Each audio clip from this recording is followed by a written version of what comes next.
Okay, y'all, I was on my way up to check out this new nail salon that I heard was over there by the Walmart, by the Rainbow store. And I was like, well, let me stop and see what the traffic is looking like over here since I was up here the other day. And so when I did, I bumped into this lady. And let me just say, ma'am, if you see this video, I apologize. I was just passionate and a little tongue tied and a little nervous too. So this was trying to stop you from going into the nail salon. I feel like I might have just ambushed you. So I'm sorry to you, lady, but this is what happened, y'all.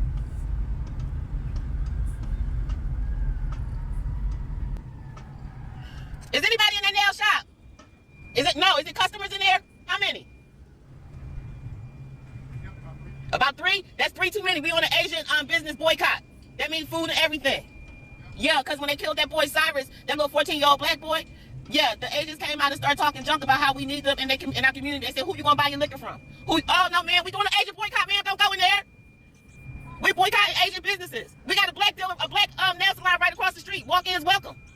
We're not supporting them no more, sister. I'm trying to tell you. You do what you. No, I'm just trying to inform you. I'm not trying to tell you. I'm trying to inform you. There really is a Asian boycott going on in the black community. A lot of people aren't on social media, which is where it originated, because that's where the insult started. There was an Asian little boy there was a black little boy that got shot. His name was Cyrus. He was 14 years old, and he went inside of an Asian convenience store. They thought he stole a bottle of water, and he shot him. The conviction, he got away with it. The trial was last week. After that, a lot of people in the Asian community that own businesses came out and started talking about how we don't need them. If we boycott them, that it's not going to mean anything to them because we need them. They're so embedded in our community. Where you going to get your liquor from? Where you going to get your nails done? Where you going to get your eyelashes? Where you going to buy your weave hair at? This is what it says. So we are supporting intentionally black-owned businesses. Now, if you would let me I'm sorry, I'm just passionate. I was trying to just get your attention. Right across the street, the Golden Nail, the Gold Nail, it's a black-owned walk-in salon across the street. And it's called the Gold Luxury Nail Bar. And it's right next door to the Planet Fitness. The owner is KK, and they do beautiful service. It's another black-owned hair store that's right there in Fairburn, and it's another one over there in it's a lot of them in Jonesboro. You just have to look intentionally. That's all I'm trying to say. Just be intentional, because we can't keep spending our money with them. We're trying to rebuild our own wealth and invest in ourselves right now. And so I'm just trying to spread the word. I just happen to be riding past. Okay, so I just want to. It's called the Luxury Nail Bar. No, we have to listen. That man said something horrible. He said we don't need them. He said we need them. You understand what I'm saying?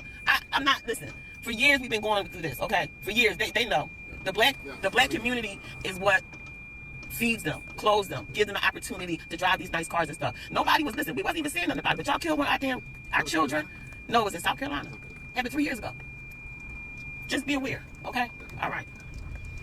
Now, before I got interrupted, my goal was to come over here because I know they did not open a daggone Asian nail salon in the midst of a black business burst. Here we go. They did open it. They outside. Let me see. Ain't nobody in there. Ooh, ain't nobody in there. It's nice though. Ain't nobody in there. All that money they spent for. This is why when y'all say black people can't come together, I just shut my mouth, because y'all are showing out on this Asian boycott. Saturday, June the 6th, empty. Nail salons, empty. Y'all are showing out. Now, if you recall, he's the one that told us that we couldn't survive without any Asian-owned, stores in our community, and told us if we did a boycott, he would take away the laundry mats, right? They would not have laundry mats for us, as if we don't own washers and dryers in 2026. Now, some of you actually seem to be surprised at the Asian community, some of them anyway, that are really thinking that we're ignorant and too ignorant to have our own. Guys, don't forget about 2023. Do y'all remember in 2023 when they ended affirmative action? And that was in part to the Asian community. They let themselves be pushed to end affirmative action against the blacks. And people always say against the blacks as if we're the only community and we're the number one community to benefit from affirmative action. We weren't, but that's a discussion for another day. So in case you didn't know, the Asian American Coalition for Education, along with 60 other Asian American groups, got together and filed several civil rights law complaints against Harvard, okay? And they supported Students for Fair Admissions. Now, if Students for Fair Admissions sound familiar, that's because they are the ones who filed these lawsuits that went to the Supreme Court. President and fellows of Harvard College and also against University of North Carolina. They combined the two. They said that they felt it was so unjust. They were expected to perform higher to get into Ivy League colleges. And that's not the case for everyone, i.e. Black people. They decided to do it in groups so that no one could pick out a specific Asian American to target. But the fact that there were 60 different groups along with the Asian American Coalition for Education speaks volumes. Now, once affirmative action ended, do you think there was a big surge of acceptance into Ivy League colleges for Asian Americans? No poochie pies. According to the Manhattan Institute, there was a 2% increase across the board of Asian Americans being accepted into Ivy League schools. However, there was a decline in Blacks and Hispanic enrollment. Like other communities, Asian communities seem to forget that they benefit from all the hard work that the Black community has done. And that's okay if you forget. We don't have to remind you because, baby, we just keep doing what we do, which is us. So I'm proud of all you guys standing in solidarity because they're basically calling us stupid as hell, and we're not. Leave me a comment. Bye, y'all. Bye. Hello, my brothers and sisters. Welcome back to the channel once again. So, the other day we talked about the planned boycott by the Blacks against the Asian-owned products and shops. It was just a beginning. Many saw it as a joke. Asians took it as an impossible mission, but they have now learned the hard way. They are now closing shops. Now they are out there begging Blacks for forgiveness. So let's watch this compilation until the end, and I'll be back with a little conversation. Remember, all credit goes to the original creators of these videos.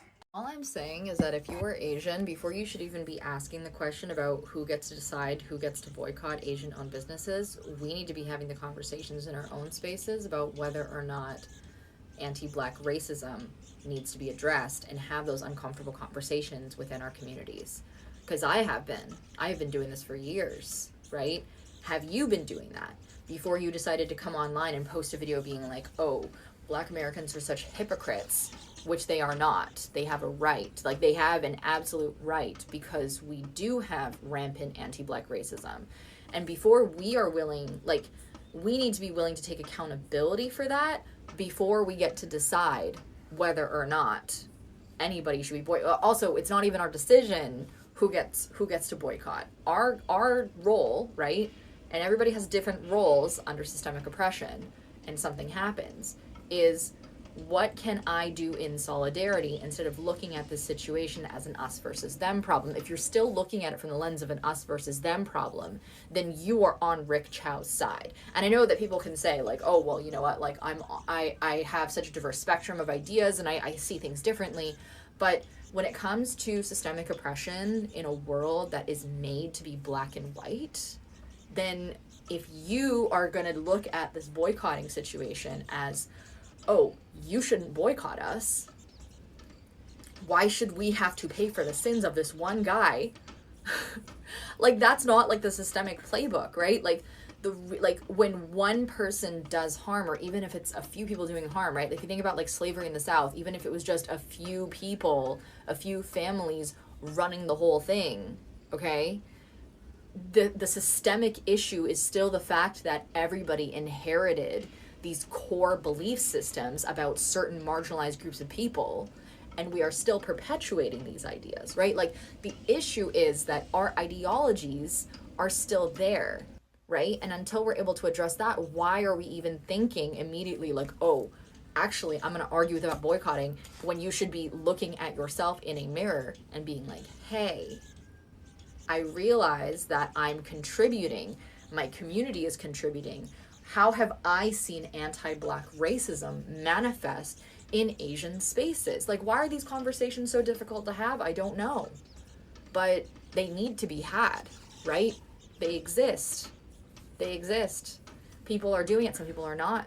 But when it comes to the question of solidarity, are you for or against? And if you are for, then have the conversations first before you decide who gets to boycott if you are an Asian person. It is not racist to boycott Asian businesses when so many Asians are more outraged and vocal about boycotts than an unjust verdict about Cyrus Carmack Belton due to racial profiling. And that says a lot about where people's priorities are at. When the verdict was announced, many people, including myself, were grieving and expressing how disappointed we were. Only a few Asians spoke up, 10 max. Instead of holding space for that grief, many Black people were met with anti-Black comments such as dehumanizing Cyrus by calling him a thug or a monkey, bringing up Stop Asian hate crimes to justify the verdict despite having no connection whatsoever, and perpetuating racist stereotypes of Black people. So if you combine the fact that many people feel justice was not served, Rick Chow is a free man, not enough Asians were speaking up about this verdict, and Black people were receiving an immense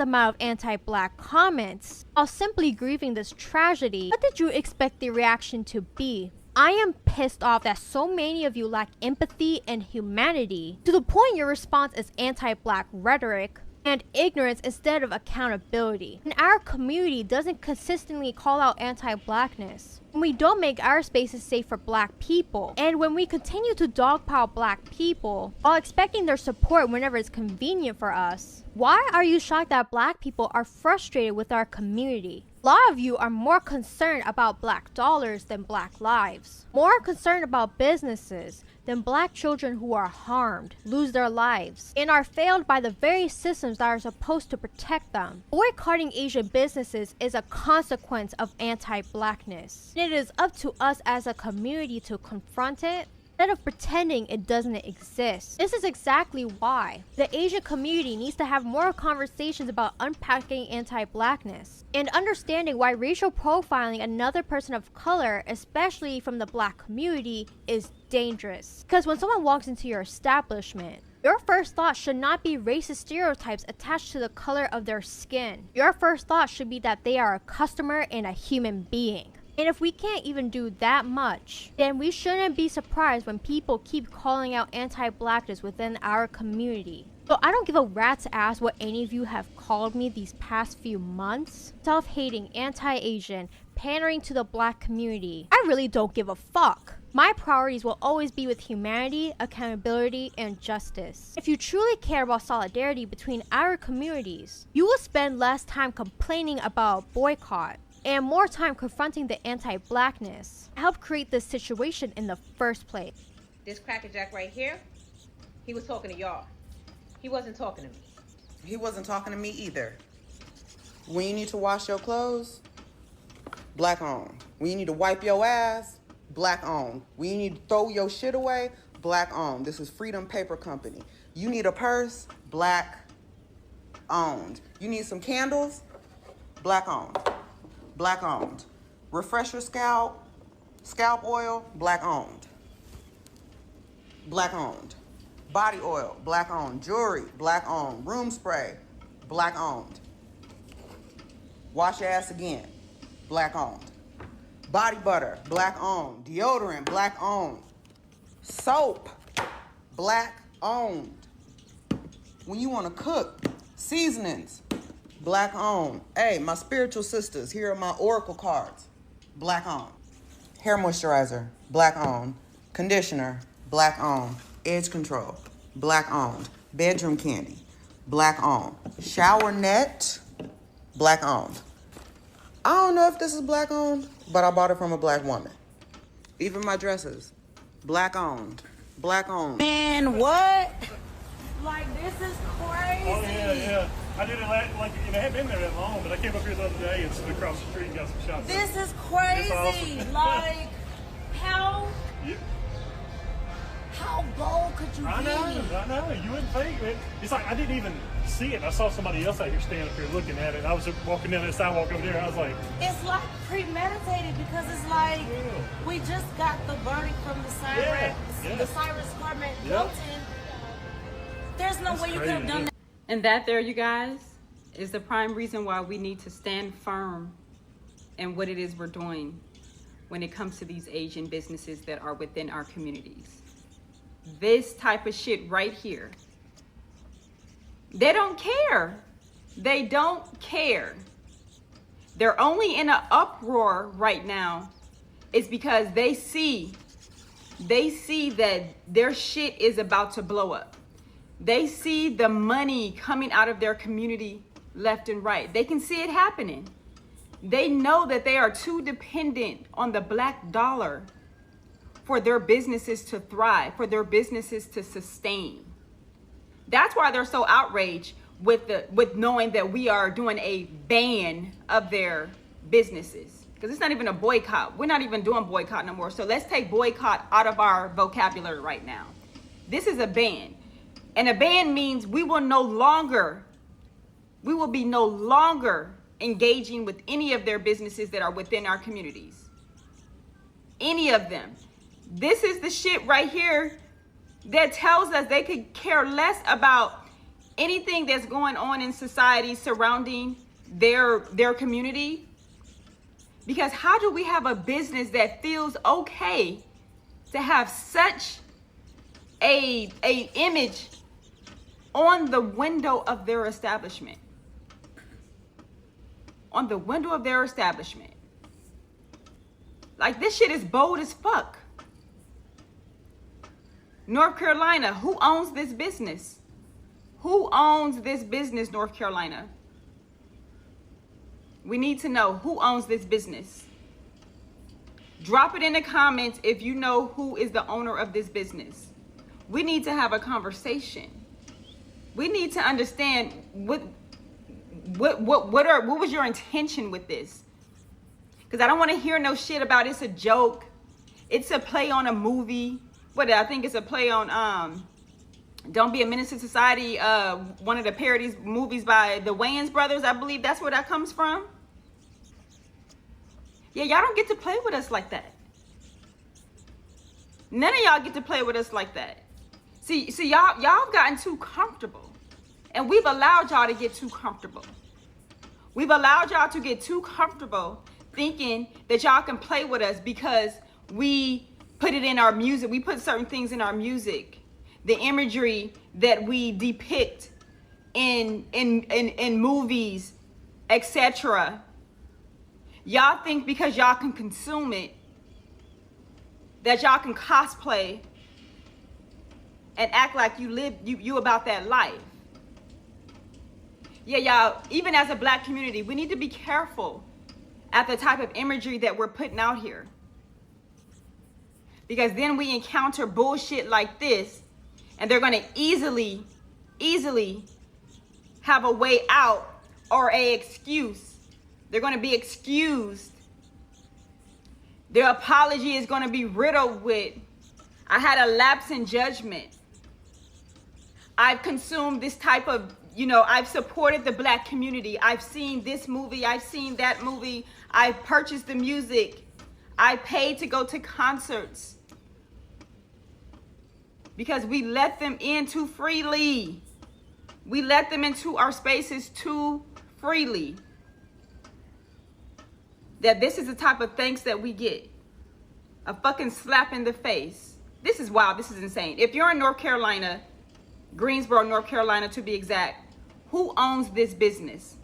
Drop it in the comments if y'all are familiar with this business from the Greensboro, North Carolina area. And when did that signage go up? When did that imagery go up on that window? Because based off of that video, it's come up recently. And to know what is going on in their neighboring state, right above them in South Carolina, right below them in South Carolina, you knew exactly what you were doing when you put that shit on that window. Drop in the comments, y'all, and let's talk about it. Because we need to know who the owner is of this business and when that shit went up in that window. Let's talk about it. Welcome back. So this thing, when blacks resorted to label Asian businesses as a no-go zone, when they decided to boycott everything from Asian community, we had many reactions online from the Asian community. They saw nothing. They never took it seriously. They knew this thing never had any impact to their community. These people knew the black community doesn't have any impact to their lives or businesses. All they knew was that this community will come back begging them for forgiveness. What these people didn't know was these blacks that they look down on are their everything. The life they live mostly depend on these blacks. Their businesses depend on these blacks to open their doors and make profits to benefit these Asians. Before they realized it, their shops were empty, no profits, closed doors, no money in their pockets. Everything was stalled. Many perishables rot in their shops. They saw these blacks as their property. They knew they can't survive without them because they depend on these communities' shops for food and many other basic commodities they use on a day-to-day life. They saw this boycott was like a waste of time. They knew it won't work.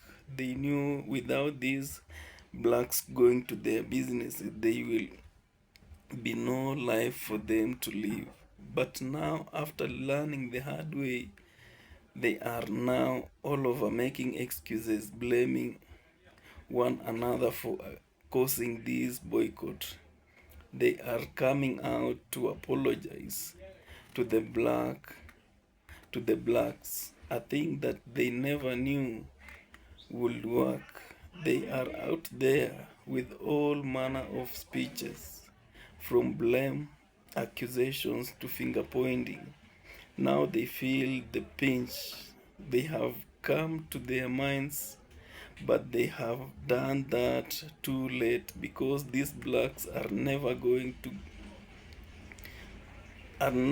giving up yet. They see no end of this boycott. They have stood together and don't want to hear any of that apologies and blaming each other because they stand with their own and they don't want to lose this battle, and they are not letting it anytime soon. Now, how can these people go on as see blacks as prisoners? Blacks have that notion that blacks always depend on them. My black brothers and sisters, let's wake up because we deserve respect. This disrespect should stop. We are not slave to anyone. We can stand alone as a community without other communities. So all this disrespect can only go away because of blacks standing strong for each other. Support our own. We have blacks in businesses, black-owned products. Let's do away with these communities that see themselves as superior. They don't respect us. They disrespect our lives. They go ahead and kill our children out of their disrespect to us, black communities. Black communities can live their lives without depending on this community. Why should they disrespect us and at the same time love our dollars? This should go on until respect is given to black communities. You can hate black, but go on, love their property. Give respect and we will give you our money. Now blacks have this time to expand their businesses. Take this opportunity, invest in those businesses. Get this support that is available now. Don't sit down when we have these chances from our own. Blacks have been crying for equal rights all along, from way back, but the disrespect these people get is out of this world. It's now time to wake up and stand for what is ours. Let them stop these apologies and start with the respect. Let them respect black community, and that reconciliation will come for free without even asking for it. This forcing them with apologies will not work. So, my brothers and sisters, I appreciate your time. Consider subscribing, also share, like, and also leave a comment for me to know your thoughts. See you on my next.